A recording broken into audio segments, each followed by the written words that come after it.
Alhamdulillah, alhamdulillahilladzi hadana subulus salam wa afhamana bi syari'atin nabiyil karim. Asyhadu an la ilaha illallah wahdahu la syarika lah, dzul jalali wal ikram, wa ashhadu anna Muhammadan abduhu wa rasuluh.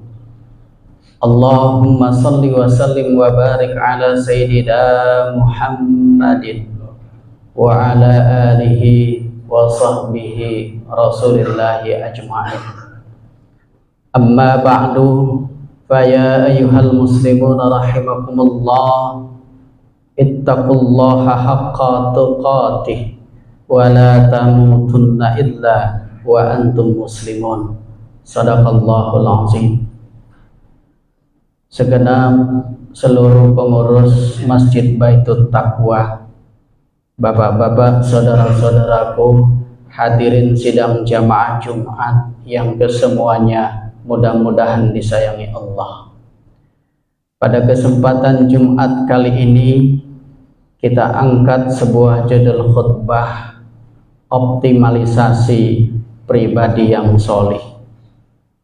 Jamaah yang dirahmatin Allah, dari Al-Quran yang memuat 30 juz, 114 surat, 6.666 ayat.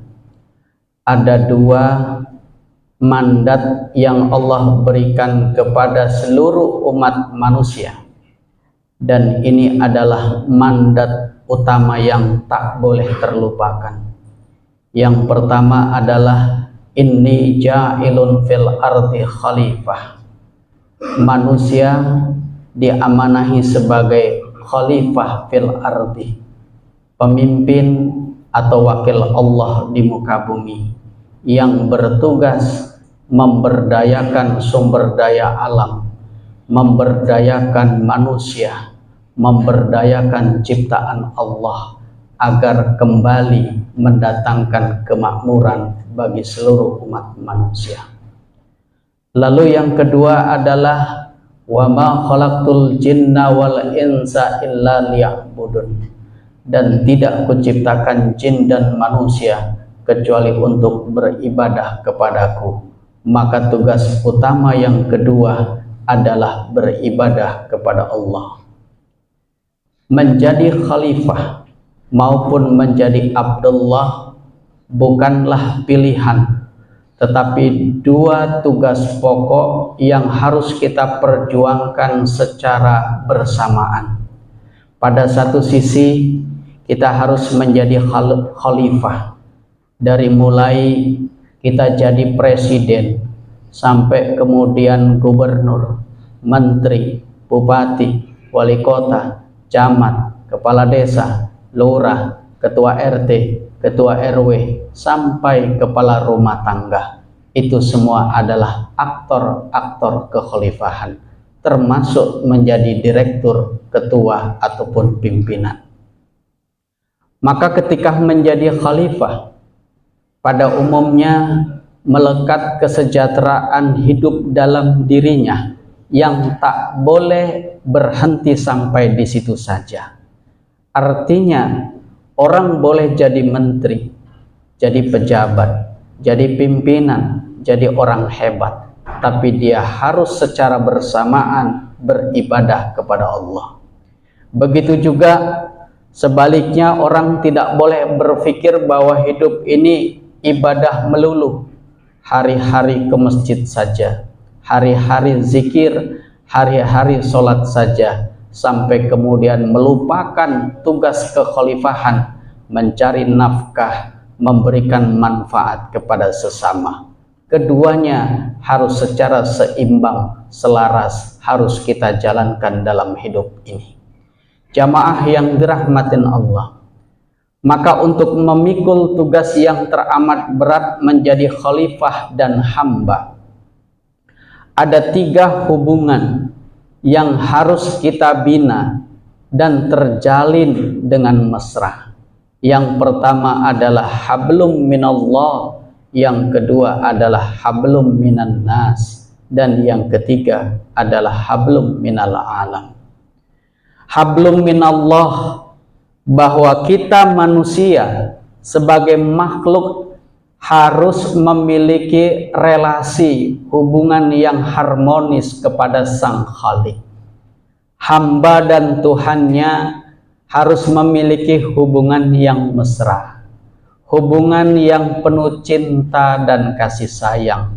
Kendatipun kalaupun kita tidak menjadi hamba yang baik, Allah akan marah, walaupun juga kita dapatkan bahwa rahmat kasih sayang Allah lebih besar daripada marahnya kepada kita. Maka terkait dengan ini, seluruh rangkaian ibadah itu perlu kita lakukan. Salat adalah media komunikasi kita kepada Allah. Kita lihat rukun qauliyah. Hampir semua bacaan salat kita itu mengandung komunikasi kita kepada Allah. Dengan basmalah kita telah meneguhkan bahwa Allah sebagai dasar untuk menyebut nama Allah yang Maha Pengasih lagi Maha Penyayang. Kita sedang menyampaikan kepada Allah bahwa Allah adalah Maha Pengasih yang kita harapkan terus ngasih kita, di mana orang kalau ngasih kita lama-lama bosen juga. Allah Ar-Rahim Maha Penyayang, kita berharap milih istri, dapat anak, punya keluarga saudara sayang-sayang, tapi sayang mereka bertepi terbatas. Hanya Allah lah yang punya kasih sayang yang berkelimpahan. Begitu terus Al-Fatihah kita baca, kita tuntaskan. Begitu juga yang terkandung dalam setiap surat yang kita pilih untuk kita baca. Hampir semua bacaan dalam salat kita adalah media komunikasi kita kepada Allah. Kita tahu betul bahwa hidup kita butuh jejaring, butuh silaturahmi. Makanya ada senior, ada junior, ada yang tua, ada yang muda. Network atau jaringan inilah antara hamba dengan Tuhannya harus kita bina dengan baik. Di mana kedekatan antar manusia saja bisa menjanjikan sesuatu. Dan ini kerap dalam kehidupan masyarakat kita, akrab dengan fenomena ordal, orang dalam. Mau jadi ini, mau jadi itu, nanyanya ada orang dalam atau tidak. Kenapa dengan adanya orang dalam? Orang dalam itulah yang kira-kira turut memastikan. Artinya apa? Network silaturahmi jaringan perlu. Kita kepada manusia saja perlu, apalagi kepada Allah. Maka ketika Allah sudah sayang kepada kita, perhatian kepada kita, maka subhanallah Bapak dan Saudara, kita belum sempat minta ini itu kepada Allah. Allah pun mencukupkan kebutuhan kita. Dan ini subhanallah, melalui ibadah sholat kita menjalin komunikasi, membangun kemesraan, hubungan cinta kasih sayang kepada Allah. Dengan doa kita terus curhat kepada Allah. Curhatnya banyak, karena doa semakin panjang isi curhatnya banyak, yang diminta juga banyak tentunya. Dan satu di antaranya yang nggak boleh ketinggalan, pasti minta duitnya banyak, rezekinya banyak. Kita terus minta kepada Allah. Kenapa? Karena doa itu dalam ilmu psikologi adalah katarsis. Curhatnya kita kepada Allah, kita curhat sama istri lama-lama bosan. Kita curhat sama pimpinan, kadang didengar, kadang tidak. Tapi melalui doa kita curhat kepada Allah, Allah akan setia mendengarkan kita dalam keadaan pagi, sore, siang maupun malam. 24 jam siap mendengarkan doa kita. Dengan ibadah zikir kita terus diingatkan kepada Allah. Kerja ingat Allah, di pasar ingat Allah, di masjid pasti ingat Allah. Di luar masjid harusnya tetap ingat Allah. Mau tanda tangan, ingat Allah. Mau berbuat sesuatu, ingat Allah. Dengan zikir dan seluruh rangkaian ibadah-ibadah yang selama ini dan akan kita lakukan, insya Allah akan menjalin hablum minallah kita dengan baik. Jamaah yang dirahmatin Allah subhanahu wa ta'ala. Lalu hablum minan nas, bahwa kita antar sesama manusia harus saling menyayangi satu dengan lain, saling peduli, karena kita adalah makhluk sosial. Sehebat-hebatnya kita sebagai pribadi tidak bisa hidup sendiri. Kita dikatakan sukses karena yang lain gagal. Kita dikatakan bahagia di tengah orang yang susah. Kita disebut kaya karena lantaran di tengah kita banyak orang miskin. Kita sebagai makhluk sosial. Bahkan dalam konteks sosial, baginda Nabi Muhammad SAW memberikan sinyal, khairun nas anfa'ahum linas, sebaik-baik manusia adalah bermanfaat bagi manusia yang lain. Kalau kita pakai logika mafhum mukhalafah, pakai logika terbalik, berarti adalah seburuk-buruk manusia adalah yang tidak mendatangkan manfaat bagi orang lain. Maka untuk mengejawantahkannya, Nabi juga menuntun dalam hadis yang lain, irhamu man fil ardi yarhamukum man fis sama. Sayangilah semua penduduk di bumi, baik yang kenal maupun enggak kenal. Yang kenal banget orang tua, mungkin juga dia adalah istri kita, dia adalah anak kita, tetangga kita, kawan kita, bestie kita.